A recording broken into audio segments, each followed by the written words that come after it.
இப்போ இருக்க நிறைய குழந்தைங்க சாப்பிடவே ரொம்ப கஷ்டப்படுறாங்க. டிவி, ஃபோன் இல்ல ஏதோ ஒரு டிஸ்ட்ராக்ஷன் இருந்தா மட்டும் தான் அவங்களால சாப்பிட முடியுது.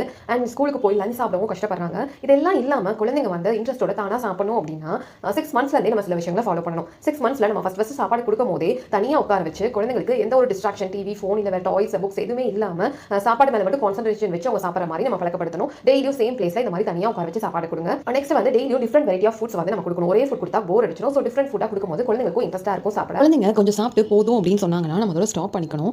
அதை விட்டு ஃபோர்ஸ் பண்ணி நம்ம சாப்பாடு கொடுக்க அவங்களுக்கு சாப்பாடை பார்த்தாலே பிடிக்காம போயிடும். குழந்தைங்களுக்கு கொஞ்சம் கொஞ்சமா அவங்களா எடுத்து சாப்பிட வந்து நம்ம என்கரேஜ் பண்ணலாம். சிங்கிள் ஃபுட்ஸ் எல்லாம் கொடுக்கலாம். குழந்தைங்க ரொம்ப இன்ட்ரெஸ்டா சாப்பிடுவாங்க. ஃபேமிலியா உட்காந்து எல்லாரும் சேர்ந்து உட்காந்து சாப்பிடலாம். அப்படி சாப்பிடும்போது குழந்தைங்க வந்து நம்மளாம் எப்படி சாப்பிடுறோம், எப்படி மென்னு சாப்பிடுறோம், இதெல்லாம் பார்த்து அவங்களும் வந்து கத்துப்பாங்க. நம்மளுமே எப்போதுமே சாப்பிடும்போது எந்த ஒரு டிஸ்ட்ராக்ஷன் இல்லாம சாப்பிடுறப்ப குழந்தைகளும் நம்ம பார்த்து கத்துப்பாங்க. இந்த மாதிரி சின்ன சின்ன விஷயங்களை வந்து நம்ம ஸ்டார்டிங்ல இருந்தே ஃபாலோ பண்ணும்போது குழந்தைங்க பெருசானாலுமே பசிச்சு அப்படின்னா அவங்களா வந்து சாப்பிட்டுப்பாங்க. இது ஒரு ஹேபிட்டாக ஆகிடும். நம்ம இந்த உட்காந்து டைம் டேபிளோ இல்லை சாப்பிட்ற ஏரியானா உட்காந்து நம்ம சாப்பிடணும் அப்படிங்கிறது வந்து அவங்களுக்கு ஃபிக்ஸ் ஆயிடும். ஸோ எந்த ஒரு டிஸ்ட்ராக்ஷனும் பெருசாக எதிர்பார்க்க